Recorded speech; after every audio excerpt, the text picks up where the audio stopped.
the Radio Forest Podcast. Hi, Forrest. Geoff Tate calling. Geoff, how are you? How's the tour? Oh, great. Just really great. Just rolling down the road, making people smile and sing.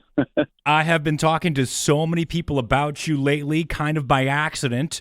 The first one was I was interviewing Dan Donegan from Disturbed, and I said, hey, what was the first band you ever met? And he goes, I don't know if Geoff knows this, but back in Chicago during Operation Mindcrime, he went to like a record store and waited in line to meet you and said he'd never had told you that. Oh, I didn't know that. You ever wait in line to meet a band? I met Bowie. Yeah, that was kind of interesting. I stood in line to meet the band at the backstage at a meet and greet. We were, part of the record label, and our record label set it up. I got to meet him and shook hands with him and chatted a little bit. He's very, very, very talkative in sort of a reserved British way, That's cool. And how was he live? It's somebody I never got to see perform. Yeah, he's cool. Yeah, he had sort of a flair for the dramatic, and I saw him on the Let's Dance tour, and then later too on the was it Glass Spiders tour, I think it was. Yeah, he was great both times. I'm glad I got to see him perform. I think it's important that you definitely see all the people that you really love their music. At least once, try to see the live them. Oh, for sure. See how they are. Bands I wish I would have liked to have seen. I wish I was old enough to have seen the Beatles, perform. They didn't perform very much, but it would have been amazing to see that, I wish I could have seen Elvis, Zeppelin, Stones, and I was thinking about going to see the Stones a few years ago, and then I didn't, and then Charlie passed away, and now I'm kicking myself. I never saw the Stones. Yeah, I saw the Stones several times over the years, and also Led Zeppelin. That was a real, both bands are, part of the rock legacy. It's really a treat to see them, Tell me about Zeppelin then real quick. I mean, obviously that would have been with Bonham, so...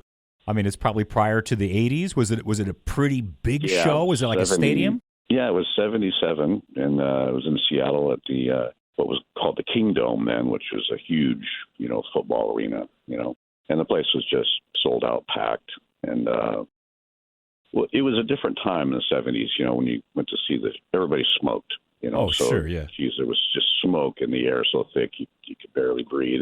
I don't even know how performers could perform under those circumstances, breathing all that smoke continuously, geez.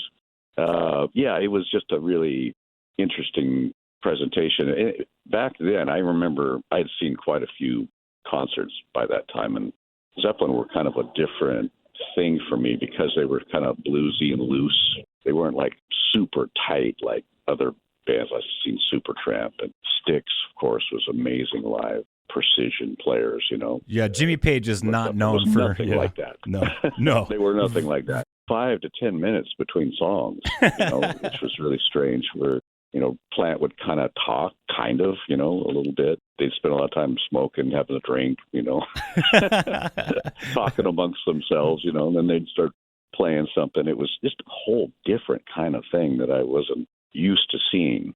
Not that it was good or bad, it just was very different than other presentations I've seen. And probably by comparison to other bands like, the Grateful Dead and maybe some of the bands that came out of the 60s, this was pretty common kind of thing, You only started seeing that kind of precision production start happening in the late 70s, and definitely by the 80s it was tight and everything was, worked out, kind of planned, and you'd have your live show together, But back then, I guess they just kind of winged it. Yeah, you're with Zeppelin. You're like, wait, is this a practice gig? Are you guys getting serious, or do you know there's a stadium watching you? There's 63,000 people, hanging on your every word, and you're taking 5 minutes, to talk to your drummer about what happened, 10 years ago or something. I don't know.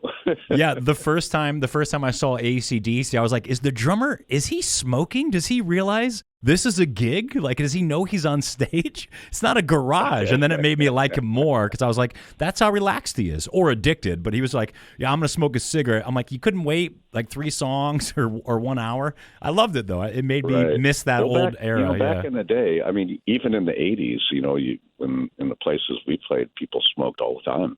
There was just a layer of smoke in the air, and you had to breathe that stuff, Yeah, for sure. So I talked to Dan Donegan about you. He just randomly brought that up. Like, yeah, I never told Geoff, but I waited in line to see him. And then I was backstage with Dan and said, hey, I'm going to talk to Geoff in a couple of weeks. Do you mind if I tell him? He goes, no, that's completely fine. But then John Moyer, the band's bass player, was like, hey, I've actually been working with Geoff. Can we say what's been going on? Is it a solo album? Is it Mindcrime 3? Is it a combination of both? What do you got going on? We're working on songs with John. He's kind of engineering and playing bass and doing a great job. We're having a great time, working when we can get together. Kind of rough right now because we're both touring, But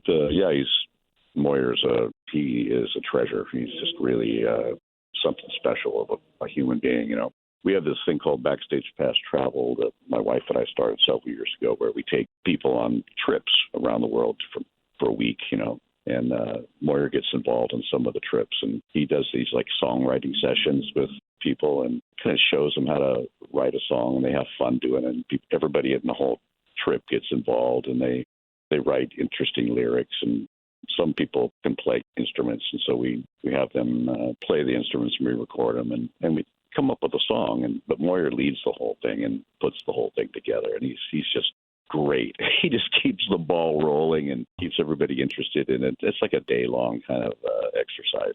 So is this something for the general public can purchase, or is this something you did do, or you continue to do, or how do people learn more about this? Well, it's called Backstage Pass Travel. Yeah, and they can go to our website and look up what they're interested in. But we take people on trips. We have 3 trips in Ireland we offer. We have one in Tuscany, which is coming up in a couple of weeks, actually, and Rio, Greece, France.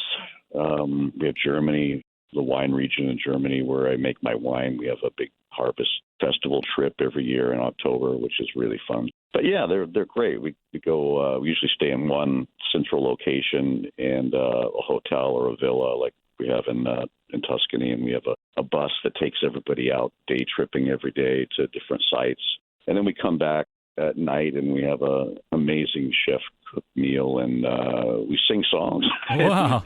We just have a great time. We drink too much and sing songs. Yeah, I'm in. I'll see you in Tuscany. I'm sold. You got me. So with your own wine, I was thinking, because I know you were overseas recently, and I would assume Europe's a better market for wine than America. Do you end up with like 5,000 bottles at the end of a tour? Are you picking up bottles as you tour? It'd be hard not to, right? You get a glass of something you like, or somebody you respect recommends something, or a couple years ago this was really good, I'm going to get 2 bottles. Do you come home with ungodly amounts of bottles of wine? I do. Yeah, I have a serious wine collection.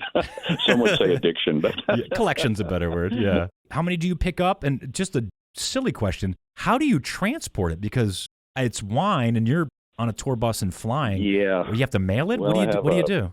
I have a trailer. Of course you do. Yeah. Yeah. It depends on where I'm going and where I'm at.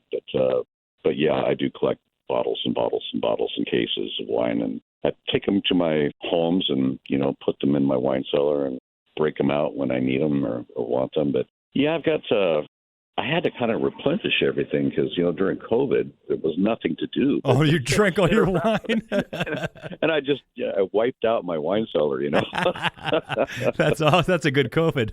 Are you selling your bottle of wines when you come through here Friday at the Revolution Concert House, or bottles of your wine for sale? No, they're not. They're not. It depends on the state you're in. My wine can be purchased at wine shops and through a wholesaler. They have to do that by American law and state law. It's different overseas, and we carry wine with us when we are in Europe, for example, because you can sell it at the merch booth. But in America, they have strict prohibition era laws when it comes to alcohol. You can't do that. You have to buy it through a store. How have you been feeling? It's been a couple of years. Open heart surgery, that's a big deal. I mean, I don't have to tell you that. How have you been moving past that? I mean, that's big. Yeah, I sure wasn't expecting it. It just kind of came out of the blue, and quite shocking because I've been really healthy all my life. I've never actually been in a hospital before. That was an eye-opening experience, and chest opening as well. Something that, I just had no idea that it was that was going to hit me, you know. But I'm so glad I had the surgery. I had an amazing surgeon work with me, and everything went great. I don't have a pacemaker, or I'm not on any medications or anything like that. It just was phenomenal surgery, and I feel great. I feel probably 10 years younger than I did, which, you know, in retrospect, I was looking back on how I felt. You know, you kind of normalize how you feel. You get used to it. Yeah. You know, and I just thought, oh, you know, I'm in my 60s, and yeah, I probably should, you know, it's probably normal to take a break at the top of the stairs before you launch into the next stage. I just thought that was normal, but it wasn't. I just wasn't getting enough oxygen. Now I'm running up the stairs. Actually enjoy going up the stairs rather than taking the elevator or the escalator. And I just love the feeling and the exercise of being able to do it. Didn't you get the surgery done in Germany? Can I ask how that ended up? I did. How come? Just you found the surgeon you liked, or your experience with Germany, or how did that come about? Well, this leads us into the whole topic of healthcare in America, which is a shambles. And you've toured a lot, so you're aware of what other countries can offer. Oh yeah, and you get the best care, and I mean just state of the art medical attention in the Western world. Really, America's really got to change some things. We are really falling behind technologically in that area, especially medical area. They have tests and things in Europe that we don't have in this country. It's strange because we've always been told, you know, oh, we're so ahead of the curve, and, you know, we're the best at this and the best at that. And we're really not. That's a lot of propaganda. In my case, you know, I could not get my medical insurance to work with the medical team. It was just going on and on and on, and my condition was getting worse and worse and worse. And all the specialists I went to said, yeah, you got to have this done now. And I couldn't make it happen. You know, I couldn't make it happen with my insurance company. Was actually getting in the way of me having the surgery. In fact, I'm still on a waiting list with my insurance company to get my heart surgery, and it's been 2 years now. My wife and I, we researched it, and we ended up choosing a place in Germany, which is actually really near where we make our wine in the southeastern part of. So that's why you went to Germany. Now the truth comes out. I'll pick up a bottle of wine. I'll get surgery. Yeah. But anyway, I was in the hospital for 2 weeks, and it was amazing, and all came out fine, and I'm a new man. Be honest, did you have wine in the hospital? Did they bring you wine to your bed? It's Germany, No, so probably not, yeah. The place looked like a Four Seasons resort. The hospital was a beautiful, beautiful facility, all modern and everything. But no, when it came down to, you know, your diet and what you had to go through, they kept it very strict and, you know, by the book. Well, it's Geoff Tate, Operation Mindcrime, the final chapter. It's this Friday, Idaho, at the Revolution Concert House. Last question, any sort of timeline on a new album coming out? Well, we're not really releasing an album in the traditional sense. We're going to release songs. And over the year, we're going to release pretty much all the songs that are going to be on the album. And then after we release them all, we're going to package them as an album and release that. Well, Geoff, I'm super jealous you saw the 77 tour with Zeppelin and got to meet Bowie, and it's so cool. But I will be at the show. I'm super excited, and I can't wait to see you this weekend. Well, thanks for the interview. I really appreciate it.